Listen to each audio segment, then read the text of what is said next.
So hello guys, welcome back to my channel study with Sabhya. So आज हम बहुत ही important topic discuss करने वाले हैं, आइसोमेरिज्म। सो आइसोमेरिज्म बहुत ही इंपॉर्टेंट टॉपिक है, आपने कभी ना कभी स्कूल्स में ज़रूर पढ़ा होगा। इसका मीनिंग, इसका कॉन्सेप्ट और इसके टाइप्स।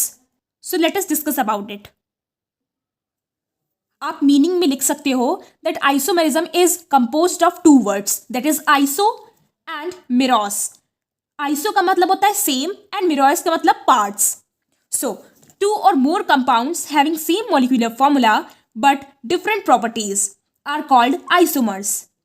मतलब दो कंपाउंड्स हैं आपके पास और उनका हम अगर मॉलिक्यूलर फॉर्मूला कैलकुलेट करते हैं तो उनका मॉलिक्यूलर फॉर्मूला सेम होता है बट उनकी प्रॉपर्टीज जो होती हैं वो डिफर करती हैं और उसी के फिनोमिना को कहते हैं आइसोमेरिज्म। सो आइसोमेरिज्म जो है वो आपके टू पार्ट्स में क्लासिफाइड है, just like structural isomerism and stereo isomerism. और फिर स्ट्रक्चरल जो है वो भी आपका कुछ 5 पार्ट्स में डिस्ट्रीब्यूटेड है और स्टीरियो आइसोमेरिज्म 2 पार्ट्स में डिवाइडेड है, conformational isomerism and configurational isomerism. Conformational isomerism को हम लोग 2 मेथड से हम लोग इनको रिप्रेजेंट कर सकते हैं, sawhorse projection and Newman's projection. Configurational isomerism जो कि आपका 2 पार्ट्स में क्लासिफाइड है, geometrical isomerism and the optical isomerism. So आप ये चार्ट अपने पेपर में बना सकते हैं। So let us discuss one by one. So first आता है स्ट्रक्चरल आइसोमेरिज्म, जिनको हम लोग कॉन्स्टिट्यूशनल आइसोमेरिज्म भी कहते हैं।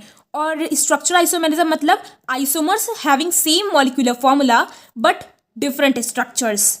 ठीक है, मतलब आइसोमर्स जो होते हैं उनका मॉलिक्यूलर फॉर्मूला जो होता है वो सेम होता है बट उनका जो स्ट्रक्चर रिप्रेजेंटेशन जैसे होता है वो डिफरेंट होता है। सो उसमें आपके चेन आइसोमेरिज्म सबसे पहले आता है। चेन आइसोमेरिज्म, चेन आइसोमेरिज्म को हम लोग स्केलेटल आइसोमेरिज्म भी कहते हैं। इट मीन्स आइसोमर्स जो के होते हैं मतलब सेम मॉलिक्यूलर फॉर्मूला होता है बट वो डिफर करते हैं चेन में या फिर कहें स्केलेटन में। सो एग्जाम्पल है C4H10। जैसे हम अगर इसको रिप्रेजेंट करके देखें तो ये इस तरह रिप्रेजेंट हो सकता है, CH2 CH2 एंड CH3। ये स्ट्रेट चेन है, सो N लगाएंगे, देन 1 2 3 4 कार्बन्स है, इट मीन्स ब्यूट, और सिंगल बॉन्ड है ब्यूटेन। तो अगर हम इस मीथेन को यहाँ पे लाएं तो एक और इसका स्ट्रक्चर बन सकता है, CH3 CH CH3, देन ये जो मिथाइल है ये यहाँ पे आएगा। आप काउंट कर सकते हो कि इसका मॉलिक्यूलर फॉर्मूला इसमें सेम है, 1 2 3 4, इसमें भी 4 कार्बन्स है, 1 2 3 4, इसमें भी 4 कार्बन्स है। इसमें कितने हाइड्रोजन्स हैं? 3 5 6 7 8 9 10, 3 3 6 3 9 1 10। ओके, सो इसका नाम होगा, हम लोग लॉन्गेस्ट चेन लेते हैं, सो 1 2 एंड 3। सो 2 मिथाइल, ये मिथाइल है, एंड कितने कार्बन्स हैं? 1 2 3, 3 का मतलब प्रॉप और सिंगल बॉन्डेड, सो एन, यानी कि 2 मिथाइल प्रोपेन। आप ले सकते हैं एक एग्जाम्पल C5H12 को भी रिप्रेजेंट कर सकते हैं डिफरेंट स्ट्रक्चर्स में। सो इसका आप एक बार ट्राई करिएगा, अगर नहीं आता है तो फिर कमेंट सेक्शन में ज़रूर बताइएगा। Late us discuss second part, that is positional isomers, यानी कि पोजीशन आइसोमेरिज्म। सो पोजीशन आइसोमेरिज्म मतलब आइसोमर्स जो होते हैं उनका मॉलिक्यूलर फॉर्मूला तो सेम होगा बट वो डिफर करेंगे position of functional group, double bond, triple bond और ब्रांचेस। यानी कि जो उनका स्ट्रक्चर होगा उसमें ये डिफर करेंगे फंक्शनल ग्रुप में, डबल बॉन्ड में और ट्रिपल बॉन्ड में एंड ब्रांचेस। एग्जाम्पल ले लेते हैं हम लोग प्रोपेन 1 ऑल और प्रोपेन 2 ऑल का। इसको हम CH3 CH2 और OH। सो 1 2 3 यानी कि प्रॉप और एन, और 1 ऑल, 1 पे लगाए ना, 1 2 एंड 3, सो 1 पे फंक्शनल ग्रुप लगाए OH यानी कि 1 ऑल। और इसको हम दूसरी वे में भी रिप्रेजेंट कर सकते हैं, propane 2 all, CH3 CH CH3 and OH। इसको लिख सकते हैं प्रोपेन 1 2 3 है। सो 2 पे OH है यानी कि प्रोपेन 2 ऑल। दूसरा एग्जांपल ले सकते हैं हम लोग, अगर ब्रांच का डिस्कस करें, ब्रांच का एग्जांपल लें तो जैसे इसको ये बेंजीन है तो ये डाइक्लोरोबेंजीन का अगर हम लोग लें तो ये क्लोरीन यहाँ पे लगता है और ये क्लोरीन यहाँ पे। सो 1 2 3 4 5 6 ऐसे भी हो सकता है। सो 1,2 डाइक्लोरोबेंजीन है, इसका नाम होगा 1,2 डाइक्लोरोबेंजीन। और इस एक और इसको रिप्रेजेंट करने का है, ब्रांचेस में डिफर कर रहे हैं ना, ये फंक्शनल ग्रुप्स जो हैं वो आपके ब्रांचेस में डिफर कर रहे हैं। सो इसको हम लोग ऑर्थो डाइक्लोरोबेंजीन भी कहते हैं। अब ये है मेटा, ऑर्थो, मेटा और फिर पैरा, यहाँ पे जब लगेगा क्लोरीन तो पैरा उसको बोलते हैं। सो 1 2 3 4 5 एंड 6। सो इसका नाम पड़ेगा 1,3 डाइक्लोरोबेंजीन। क्लोरीन है ये तो क्लोरो इसको बोलते हैं, 1,3 डाइक्लोरोबेंजीन। और मेटा डाइक्लोरोबेंजीन।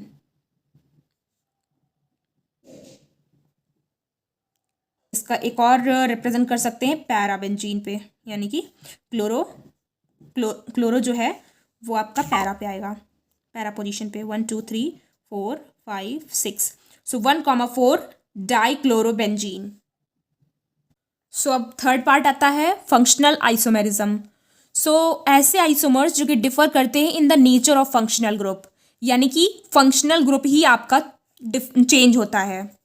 एग्जाम्पल C2H6O, इसको अगर हम रिप्रेजेंट करेंगे, इसका स्ट्रक्चर बनाएंगे तो इस तरह बनेगा CH3 CH2 एंड OH। हम लोग इथेनॉल, और इसको एक और स्ट्रक्चर में हम लोग बना सकते हैं CH3, इसका नाम होगा डाईमिथाइल ईथर। मॉलिक्यूलर फॉर्मूला हम इनको कैलकुलेट कर सकते हैं। यहाँ पे भी आपके 2 कार्बन्स हैं, यहाँ पे भी आपके 2 कार्बन्स हैं। यहाँ पे कितने हाइड्रोजन्स हैं?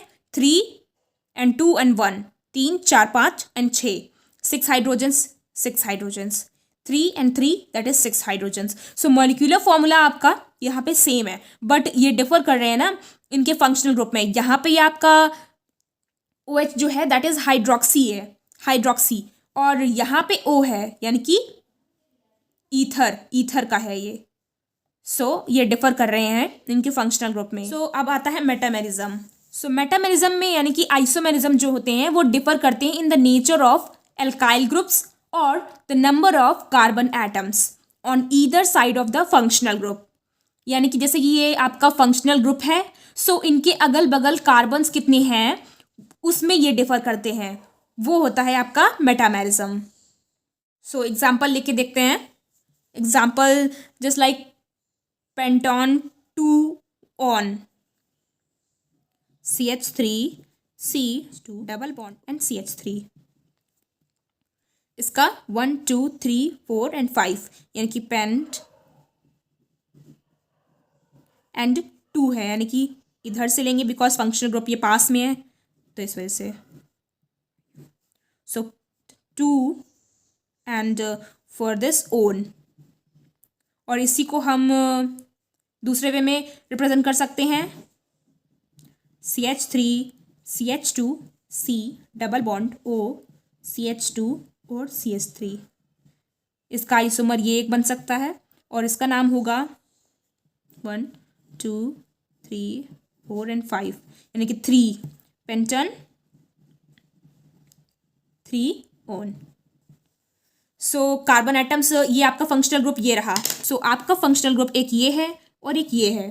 यहाँ पे आपका कार्बन एटम 1 है और यहाँ पे कार्बन्स जो है 1 2 एंड 3, यहाँ पे 3 कार्बन्स हैं, और इस फंक्शनल ग्रुप के इधर 2 कार्बन्स हैं एंड इधर भी आपके 2 कार्बन्स हैं। सो आप देख सकते हो इधर 1 कार्बन है, इधर 3 कार्बन है और इधर 2 कार्बन एंड 2 कार्बन्स। तो दोनों में डिफरेंट है, इन दोनों स्ट्रक्चर्स में डिफरेंट कार्बन्स हैं on either side of the functional groups. So ये आपका मेटामेरिज्म रहा। सो स्ट्रक्चर आइसोमेरिज्म का लास्ट पार्ट बचता है that is tautomerism. So tautomerism में ये बहुत ही स्पेशल टाइप का फंक्शनल आइसोमेरिज्म है। सो इस आइसोमेरिज्म के टाइप में यानी कि टॉटोमेरिज्म में अल्फा हाइड्रोजन बहुत ही ज़रूरी है। जहाँ पे अल्फा हाइड्रोजन होगा वहीं पे टॉटोमेरिज्म फाइंड होगा। एग्जाम्पल ले लेते हैं। इसका एग्जाम्पल हम लोग शो करते हैं कीटो और इनॉल फॉर्म में, यानी कि कीटोन और इनॉल फॉर्म।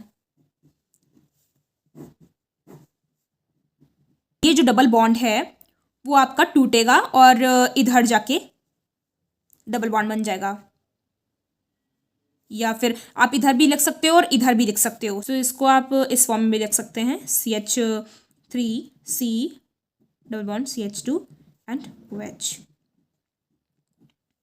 सो ये आपका टॉटोमेरिज्म रहा। अब आते हैं आइसोमेरिज्म का second part, stereo isomerism. Stereo isomerism यानी कि isomers differ in the orientation of atoms और groups in the 3D space. This isomerism is of 2 types. Stereo isomerism यानी कि कैसे कोई स्ट्रक्चर जो है वो आपका 3D स्पेस में कैसे अरेंज्ड है, वो स्टीरियो आइसोमेरिज्म होता है। एक होता है कॉन्फॉर्मेशनल आइसोमेरिज्म और एक होता है configurational isomerism. So conformational isomerism यानी कि ये अराइज करता है due to the free rotation about carbon carbon single bond due to which different structures are obtained. उन स्ट्रक्चर्स को हम कहते हैं conformers and the rotamers. So conformation isomerism arise करते हैं कार्बन कार्बन जिसमें सिंगल बॉन्ड होता है उनकी फ्री रोटेशन की वजह से, उनकी वजह से हमें डिफरेंट स्ट्रक्चर्स ऑब्टेन होते हैं। सो उन्हीं स्ट्रक्चर्स को हम लोग कॉन्फॉर्मर्स या फिर रोटामर्स कहते हैं।